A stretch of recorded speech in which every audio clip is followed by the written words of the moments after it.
Hey everyone, welcome. My name is Gordon Bain. My guest tonight is Megan Davenport, and this podcast is called Unveiling. We're both guides and teachers and ritual masters in the lineage of King Solomon.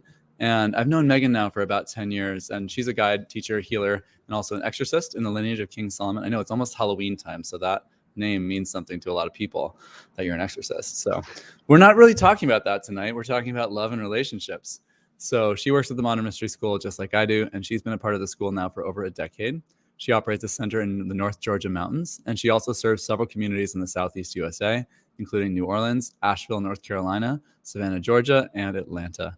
Her mission is to be the reminder for people's individual sovereignty and divinity while helping them to connect with love and joy. So, thank you for being on tonight, Megan. Can you hear me okay? Oh, thank you for having me. I am so excited about this. This is just wonderful. I've been waiting for an opportunity to really talk about something that I'm extremely passionate about, and this is a great topic. This is something that really dear to my heart. So thank you for inviting me to talk with you tonight. Absolutely, my pleasure. And we were just hanging out in Brazil a couple of weeks ago, and we were like, I think it's the time. So I'm really glad that we're here. Yeah. So let's just dive in. I mean, you've been doing this work for a long time, and your name is set here to Megan Cupid. So obviously I introduced you as Megan Davenport and your name is Megan Cupid. So maybe tell us about that. What is Cupid to you? Yeah. Okay. So that's a really great question. There's a lot of people, of course, that will probably be watching this that are in the lineage of King Solomon and walk the spiritual path of the ritual master. And I've been a ritual master 2010. And in 2012, I was given the high honor of receiving a magical name as a part of that path. And that magical name, or the archetype that I specifically work with and anchor that energy onto the planet, is Cupid. So my energy is very aligned with that being, Cupid. So that's basically what it means. And there's a lot of people that also hopefully will watch this and be very curious, like, ooh, what is the ritual master path? Ooh, what is a magical name? And how do I get that? And the great thing is that the door is open, and all one needs is a life activation to start the process. Cool. So we're talking tonight about love, partnerships, conscious relationships. And that's a huge element with Cupid, is falling in love. What do you feel is, well, I'll ask you this first. What is your history with relationships and creating conscious relationships? Because usually we teach what we need to learn. And usually we do podcasts about things that we've learned something about, that we've had our own insights around, that we can share. So what's been your personal journey with relationships, whatever you feel comfortable sharing? Yeah, for sure. And that was a big component of why I wanted to talk about conscious partnering and relationships in general, because there is so much to learn about it. And there's so many people that want to find their partner, their co-creator, and where they may be missing, or they may be following a loop and they don't understand why they're attracted these partners that aren't serving them in their highest. And so my journey has been that, where I've had one failed marriage, and I've had other relationships that didn't work out. And what I've found over my journey of know thyself is that I was creating partners to teach me about me. Yeah. Right. And if I was unwilling to learn about the greater, programming or indoctrination that I have from childhood, then I would slowly burn the relationship down because I'd be unwilling to shift, right? Totally. So a lot of what I've learned over the years is there's a mirroring happening. There's so much mirroring happening with your partner. And when you go into a relationship with somebody, they meet you on your vibrational level, okay? And so that vibrational level is meant to teach you something, but also means that you guys will vibe together so that you can create together. Okay. My experience is that from my own trauma of growing up and from my own beliefs about who I thought I was, I would create partners that wouldn't show up for me. I would create partners that were abusive in nature. That would disrespect me and not acknowledge my worthiness and not acknowledge my greatness. And so in that learning process, I was like, okay, wait a minute. I'm not going to do this. I'm not going to be in a relationship. Right. So, so I stayed away from a relationship for 5 years. I was like, I'm not doing this because I need to work on me and I need healing and I need this. And I'm obviously not picking the right people, right? Not acknowledging that it was me that I was creating in the mirror, and I was unwilling to heal. So moving forward, I found a partner. I was ready to welcome somebody else into my life, to find a co-creator. And I welcomed somebody in, and it was like, oh, great and wonderful. This is amazing. We got married in 7 weeks. And it was like, yes, it was finally it. Like, yes, magic. And then all of a sudden, it was like this crash and burn. And I was standing there going, how could I have done this again? How could I have created a relationship that is the same pattern when I spent 5 years alone, healing myself, doing the thing? And the reality was that I hadn't healed my past trauma from my previous relationships. My previous relationships, what I'm talking about, is my parents, my father. So in my learning of being, in a partnership with my husband, what I found is that we cast members of our movie. Like, we're the star of our movie. And we cast members of our movie to be part of our movie with us. And when I casted my husband, what I did is casted my father, because I wasn't done healing whatever traumas that I had from my little times, my inner child. And so as I embarked in this relationship with him, the wounding started to present so that I can continue to heal the inner child. And so he was a great mirror for me and a great teacher for me. Like, hey, there's more to learn with Know Thyself. There's more to learn here. And so I was like, okay, we actually separated for a little while. In that process, I was like, you know what? I'm going to recast my movie. I'm going to use the magic of what Founder Goodney talks about.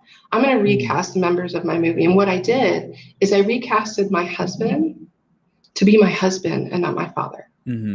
So I recreated a relationship that was positive, and it was amazing and beautiful. And I found that I still had to find healing with my mother too, because how was I then going to be a wife? And so this is an ever evolving process. I don't want to say I'm like an expert, or can only talk about my own personal, experience with being in relationships and partnerships. And the thing is partnering and relationships is what we have with everybody. Me and you have a relationship. I have a relationship with, my friends and my initiates. There are really everybody in our life, we have a relationship with, and that we can partner with and co-create with. And so it doesn't just apply to the person that we share a bed with, or the person that, we marry, or anything like that. This applies to all dimensions. Everybody can be the mirror, so that we can stop looking outside and remember that within us is what we're creating. This is what we're projecting out into the world, and stop the blaming and really, really accepting that this is the empowered choice to move forward, to saying, hey, you know what? This is something I need to learn about me. So what would you say one of the biggest things that, because you work with a lot of people, you work with many people who have been in many different locations in their life, like different points of their life journey in different types of relationships. And, relationships are really the core of what it means to be human, is like we relate with other people and we learn about ourselves like that. You're talking about mirroring. What do you see with your clients be some of their biggest challenges in relationships? Like if you look at a big picture. Yeah. So the big picture is they don't remember who they are. And a lot of times what they're doing is they don't remember who the other person is either. Yeah. Like they don't acknowledge the goddess being in front of them, because they don't remember their own divinity. They're in this state of amnesia. And it's hard to create tantrically. It's hard to be like, you know what, this is a freaking miracle that we're on the planet together and we get to share space and we get to create together. We get to learn and love and grow with one another. And what happens is they get triggered. And in that trigger, they forget. They forget the divine being in front of them. And then that is like a cascading effect into their or whatever the programming is, whatever the their childhood, what they believe about themselves and the old ideas, all of that. So I really believe that being in a relationship with a co-creator is one of the most profound ways to evolve spiritually, because they're always in your face. They're always there teaching you something divine about you. Yeah, for sure. I mean, a lot of people get hurt. A lot of people get hurt. So a lot of people, and as people get older, it tends to get compounded. Like you got hurt by your parents, and then you get hurt in your relationships in your teenage years, and then you get hurt by the person you marry, and then maybe you get divorced and you get hurt by the next person. So how do you help people address that pain of getting hurt? That's a really great question. So I like to approach things with that, with the 3 A's, okay? And the 3 A's are like acknowledging that something happened, admitting it, like truly admitting it, and then accepting it, okay? And when you accept it, you can move into the next dimension of, okay, I've accepted this. I accepted that this is happening, or this happened to me. And now I want to move into something more divine, or more evolve into something more profound. And typically in between the acknowledging and the admitting that something happens, whether it's a failed relationship or abuse from like maybe your parents, in that healing is necessary. And healing can look, you know, if you have a spiritual guide, them offering, you know, sessions to you. I really love etheric reconstruction for this. Isis healing is also really good. We want to break the pattern, okay? But sometimes we just need love. And that love, the greatest way for us to move beyond any hurt is to love oneself and to forgive.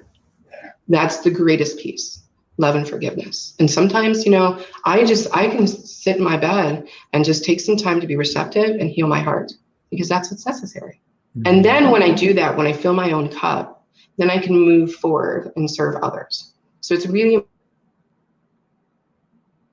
important that love, self-love. Yeah. We're definitely having some like skipping in the connection. So I'm catching pretty much all what you're saying, but sometimes it's freezing and then it like catches up quickly. So, you know, it's okay. Hopefully all our viewers can hang with it and be able to see it still. But I don't think there's really any words that are getting lost. So that's good. That's good. And I hope that they feel the energy, because sometimes we don't necessarily need words. We need to just feel the energy and allow it to illuminate who we are. For sure. When you were younger, what did you feel like you were going to do when you grew up? This is cute. So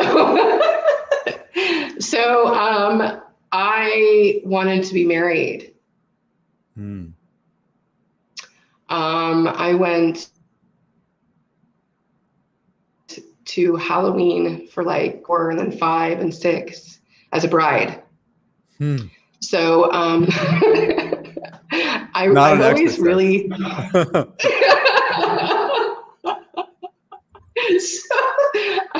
I've always wanted a connection with another human. And I really believe that a major piece of why we're here as humans is to create and be with other humans, and have that connection and relationships and tantrically expressed through one another. And so when I was little, that was one of my dreams. My dreams was to be married and to have that type of relationship. And I didn't know what that meant, but it was a deeply core belief in me before necessarily I was taught certain things. Mm-hmm. It was just always there. It was always like, love is the most beautiful thing. And being able to express that, through energetically or sexually or whatever, that was something that I wanted to be a part of. And I've always questioned like why I was here. And I always wondered if I was going to do something big. There were moments in my life where I questioned, like, I'm supposed to be doing something. I don't know what that is, but I'm supposed to be doing something. So there was a piece where I was really connected with, a spirit in my soul guiding me towards, a greater role or a greater purpose. But honestly, through and through, I wanted to be married. That's so cool. And so interesting how we know when we're little kids. We know what's happening. We do. Yeah. And, a lot of times we just need to connect back to the inner child, connect back to even looking at photos in a photo album and looking at yourself and say, you know what? That divine gifts coming through. And being able to witness, like, hey, you're being childlike. That childlike innocence is a beautiful thing. And we can all embody that and share that. And in that childlike innocence, really spirit and soul's talking. So it's beautiful. I mean, I think that's why a lot of people want love and relationships in their life, so they can find that space where they can really be innocent. Yes, because when they're innocent, and even when you think of, when you see Cupid, there's an image of Cupid being the little child, right, that flies around. Anyway, right. So innocence, we want to be able to fully be who we are and be accepted without judgment. And that is so important in a relationship. I can fully, be crazy, and I hate to say crazy, but I can be fully, over emotional or all over the place or whatever. And my husband's just like, okay, now what? Because he fully accepts that I am. And that is where we want to reach in a relationship, that the full acceptance, the full non-judgment, the true absolute, connection and commitment to one another, because it's safe. And so many of us have grown up feeling unsafe. Right. Let's talk about safety, because that's, I mean, that's number one. If you're not safe, how do you have a relationship? How is that even going to unfold? If we don't feel safe, safety is, if we don't feel safe, the thing is, okay, so in my experience with safety and dealing with, feeling safe in relationships, I have to feel safe within myself. And I have to find how to create safe space for myself. Now, as a woman, I needed to understand what it was to create safe container. Okay. I'm not really sure about a man. Maybe you can speak to that. But for a woman, I needed to feel safe for myself, which means a safe container. So safety was very much about, how can I know without a shadow of a doubt that I can take care of myself, that I am safe in my own skin, that I can all those things, everything that I need is within me, the eternal spirit. Okay, so that has been my experience with safety, and I've had a lot of moments where I've felt unsafe, and it's always came back to, what can I do to make myself feel safe? Oh, I can't hear you. I think you're muted. That's so weird how that happens. Anyways, yeah, I hear you. I was hearing what you were saying, fortunately. In my experience in relationships too, it's been, I was in a marriage for 15 years, and safety is an interesting thing. Like, there was nothing unsafe on the outside in the relationship, but I didn't necessarily feel safe on the inside. And that's Yeah. not really anyone else's responsibility. Correct. So whatever it took for me to attain that safety inside was, I'm not going to go into all the details here, but it was using the tools in this lineage to really be able to heal that. And also working with a good inner child therapist who was able to help me like dig into several different inner child therapists over several years to really dig into the past experiences that were still stored in my body and subconscious. And, using a combination of like the right therapist and mystery school tools, because what we do in the mystery school is we're not psychologists, we're not therapists, we're not processing people's emotions like that. We're doing spiritual healing. And, that can have a profoundly psychological healing effect, as can things like Kabbalah, but it's different than getting, professional therapy support when you get professional healing support. So through a combination of those things, I was able to really come to that place of trust. And, eventually that really more led to the breakup of that marriage, because that marriage wasn't founded on that trust. Because if you don't have self-trust and you can't really trust someone else, it's not going to be there in your marriage. Right. It can't be there if it doesn't start at home with you. Right. So then you're just... So anytime something comes up in a relationship, the question always needs to be, what within me that I've created this in the relationship? How have I projected this into the relationship, especially when it comes to trust and safety or miscommunication?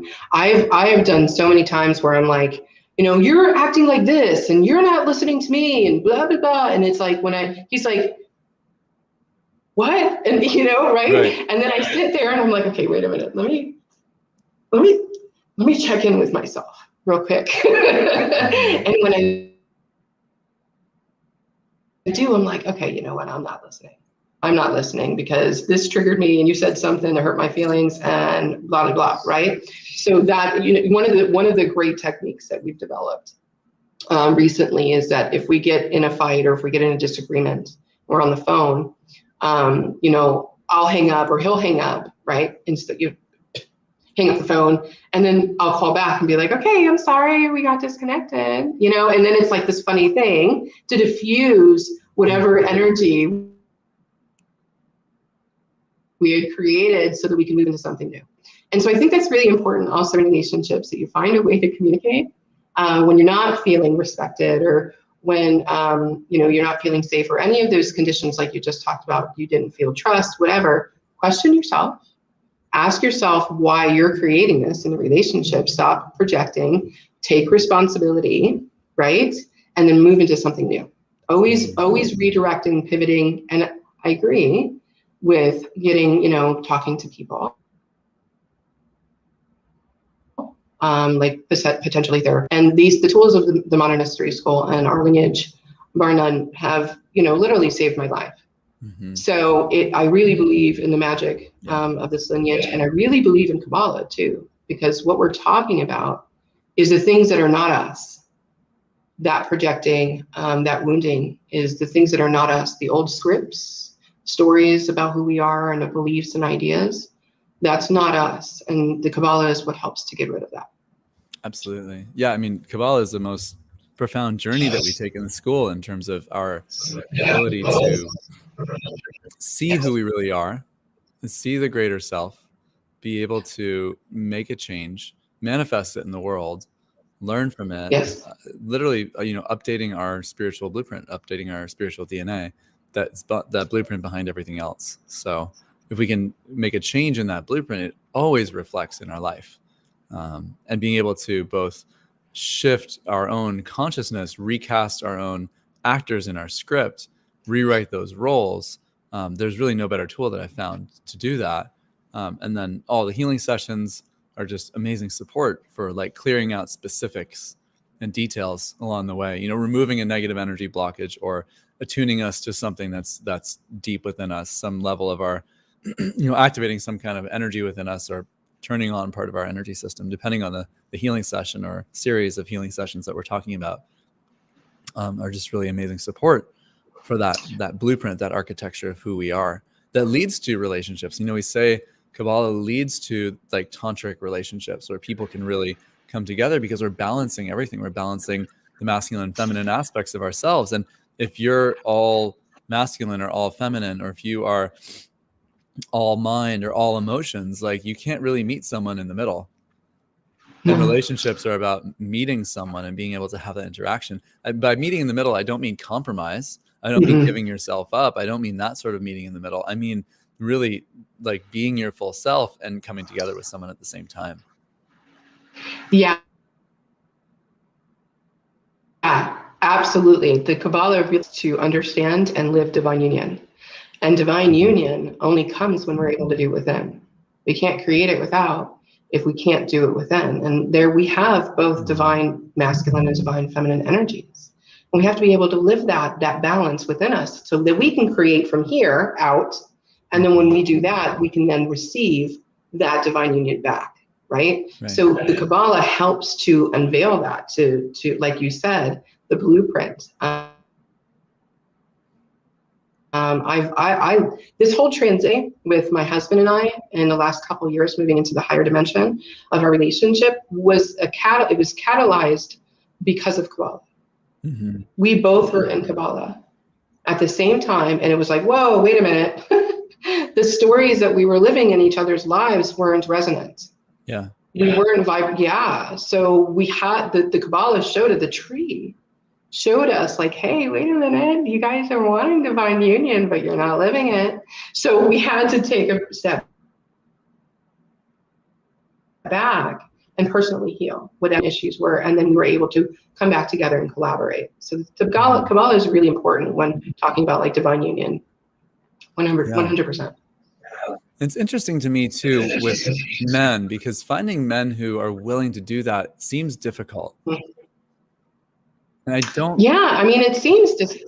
Yeah. I don't really know why that is, but I have a lot of speculation as to why that is. But there's a lot of messages to men out there, I think, that tell them it's not okay to grow somehow, or it's not okay to really like take a spiritual journey, or that it like makes you less of a man to like not know the answers all the time, you know, and that's a real huge detriment to men, I think, in terms of exploring conscious relationships, because, you know, relationships are either men and women, women and women, men and men, you know, according to, you know, that may piss some people off who are saying I have no gender, but according to the Hermetic principles, the 7 basic Hermetic principles, the 7th and final principle is gender, that all things have gender. And guess what? Within that, all men have both male and female energies in them, and all women have both male and female energies. And whether you're gay or straight, or whether you're a man or a woman, or however you feel, you know, you and I were talking before the show, like I'm much closer to kind of 50-50 in terms of male female energies, and my partner kind of is closer to that spectrum as well. So, you know, the ways that we exist with gender are so connected to relationships. And then there's this interesting wounding with male energy, and men, especially in our society, that I've observed. So many of my clients are women because so few men are willing to grow. And that's really interesting and really sad to me, because I know so many women who are looking for that amazing male partner who wants to be on a journey with them. And there's so many men who are like, I don't want to grow. I don't want to take a spiritual journey. That wouldn't be masculine. If I were on a spiritual journey, I wouldn't be a man anymore. I'd be some kind of something else, you know, that I don't really want to even think about. And that's so strange to me. I don't mean in a judgmental way. I'm just like, to me, life is a spiritual journey. It's always been a spiritual journey. You need to integrate your mind and emotions. You need to integrate your body, soul, and spirit. I've never lived a life where there was some other option of like shutting myself down. That like instantly always led me to being miserable, to shut myself down. So my life has always been about being on some kind of spiritual journey, exploring who I am. And so it's very sad when I see so many men look at their own lives and their own relationships. And I see I hear from women every day about the relationships that got destroyed because their male partners weren't willing to look themselves in their own eyes in the mirror and make a change. So it's amazing to, hear about you and your husband being willing to go on a Kabbalah journey together, and like actually go on a journey, and him say, I'm willing to do that with you. I'm willing to open Yes. my mind. I'm willing to open my heart. I'm willing to open my emotions. I'm willing to make changes in my own life. I'm willing to be vulnerable. It's not easy. And it's not easy to find. And I feel like, me saying this maybe is just a reflection of a hope, but I hope that more men can hear that message. That if you want to go on a journey, you might Yeah. find the most amazing women to be with in your life who are willing to go on that journey with you. And if you're not willing to go on a journey, maybe it's going to be tough. Or maybe those women who could have been your life partner are going to be waiting for you and wondering where you are, because it really takes two. This is yeah, this is an interesting topic, what you're expressing, because yes, there are many men out there that aren't allowed to freely express what's going on internally, and have their own, collectively as men, programming of what is expected of them. Right. And I think that it's important for us to continue to acknowledge that men have a role and they serve in a specific way, and their energy moves in a specific, but that doesn't necessarily mean that they can't be vulnerable. That doesn't necessarily mean that they can't live an open-hearted life, a heart-centered life, right? Mm-hmm. So what I'm going to say now is that I believe it's the women that create the space for them to do that freely. Mm. Because I believe as women that we hold the container as the divine goddess for our men to move forward. Mm-hmm. Because we do need men. And that is a very important piece, is that I needed to accept that relationship with my husband, that I wasn't showing up for him in the way he needed me to. Mm-hmm. And so I needed to heal. And once I showed him, hey, you know what? I'm going to do this. And I'm going to hold the space for us. And I'm not going to give up on us, but I'm going to take a step back, and you need to take a step back. And we're going to decide if this is worth it. If we can actually co-create and we can live in harmony with one another. And it was because I took the step. It's because I held the space for him to be vulnerable, to reach that greater place of growth. And women, we lead. We are leaders. Naturally, our energy, that's what we do. We hold space and we hold a container for others to step into their power, to be leaders on their own right. So that's just been my journey with it. I feel like as women that we can do more for our men. For sure. And that really goes to deep conversations about, esoteric teachings on how energy flows. And, in deeper esoteric teachings on energy flow, things are born through the feminine aspect. The feminine aspect is that container, Kabbalistically speaking. Like, we look at the feminine is the aspect of form that holds things in forms. And without those containers, without those forms, the masculine energy really has nowhere to go and nothing to do. So that energy of what is, Kabbalistically called the masculine energy of force, which doesn't mean forceful or violent, but means radiating, and like the outward expansive energy, just like more in an energy of like physics and Yes. pure energy itself, rather than just thinking of, penises and vaginas or men and women or something like that. But that masculine energy needs a container to go into in order for life to happen, in order for creation to happen. Yes. And that dance of working together really, I mean, I hear what you're saying about the feminine role. And I think it's important as men and women that we're speaking at least on our own experiences of being our own genders, rather than trying to speak for the other gender, which is good. It's like ownership, important aspect of communication and relationships. It's like taking ownership and saying, this is my experience. This is where I'm coming from. Right. I can 100%. where I agree with what you're saying, is coming from that feminine and female experience as a woman of, you needed to hold this space and container more for your husband.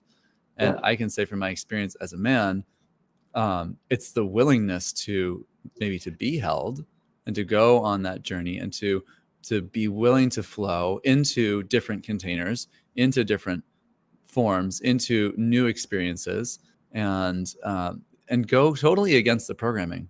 I mean, there's a real strong program for men that we're supposed to know. Mm-hmm. And the concept of I know totally shuts down learning. Mm-hmm. You know, we teach in Kabbalah that all learning comes through questions. Yeah. And when you think you know something, there's no more questions to ask. And therefore, you're not going to learn anything. And you're going to stay the same because you didn't ask. And I think a lot of men are told, well, it's unsafe if you don't know, and you should not ask. You know, and then it's like a male pride in some way, like a male ego pride thing. Like, well, I'm supposed to know, so I'm not going to ask. Right.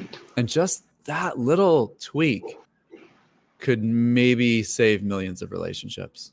Yes.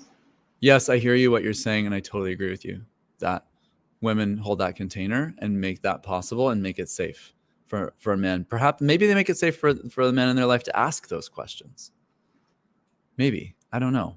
But I do feel as a man, it's also my responsibility to be open to asking questions. Yes. And open to learning about what might be on the other side of those questions, because you can't ask a question and still think in your mind, oh, I actually know what the answer is. That's not a real question. Right. That's cheating. So you can't cheat on your own questions.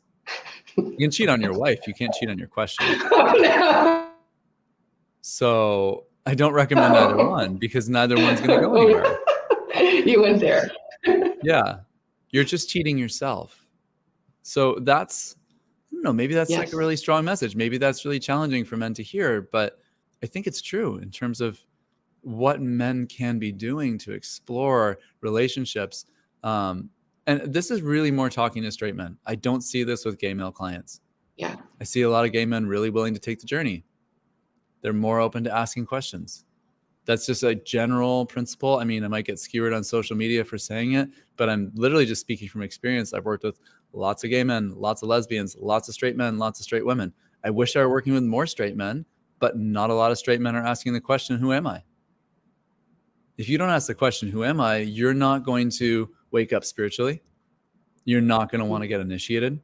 You're not going to want to do Kabbalah, and you're not going to want a conscious relationship. You're going to want a relationship that fulfills your expectations about roles based on your past, based on programs. And that's like, I love you if that's who you are, but why be alive if you don't want to learn and grow?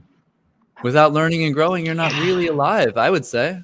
Like, again, I might get like, you know, trolled on social media for posting this, but really growing is the essence of life. You know, we don't look at a tree and we're like, wow, that's a beautiful dead tree that's not growing anymore. There's no lifeblood flowing through it, and it's so gorgeous. We look at growth. That's where we find beauty. And I think all people want beauty. I do. Men and women, I think they want beauty. I don't think that's something that anyone gets away from. It's literally the quality at the center of the tree of life. It's not in the center of the tree of life for no reason. It's the web of life that holds everything else together is beauty. So you might be like, well, I'm a man. I don't want beauty. It's like, really? Yeah, you do. Yeah, you do.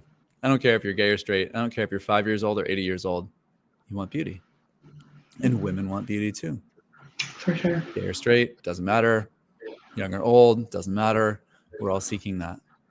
So what leads us to beauty? We have to know ourselves. Yes. We don't know ourselves, we're not going to find beauty. And if you don't ask questions, you're not going to know yourself. So maybe crack that open and start finding questions. Just saying. Going on a rant. No, this is great. I love this. 7:45 at night.